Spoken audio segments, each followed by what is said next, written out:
আরে এ কি কাণ্ড! আমাদের কিউট বিড়ালটা আজ ক্ষেত থেকে এক বিশাল ভুট্টা চুরি করে পালাচ্ছে।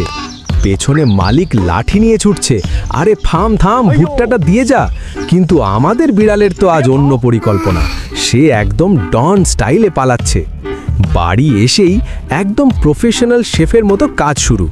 ভুট্টার দানাগুলো কি সুন্দর ছাড়িয়ে নিচ্ছে দেখুন। এরপর শুরু হলো আসল প্রস্তুতি। ধারালো ছুরি দিয়ে নিখুঁতভাবে মাংস কাটা, আর তার সাথে মিষ্টি ভুট্টা মেশানো, যেন কোনো 5 স্টার হোটেলের শেফ।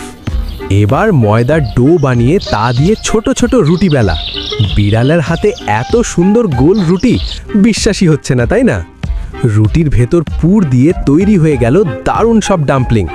এবার শুধু ফুটে ওঠা গরম জলে সেদ্ধ করার পালা। বিড়ালের চেহারাতেই একটা আত্মতৃপ্তি ফুটে উঠছে। অবশেষে সেই মুহূর্ত, সসে ডুবিয়ে নিজের হাতের তৈরি গরম গরম ডাম্পলিং খাওয়ার মজাটাই আলাদা। আহ, কি দারুণ স্বাদ!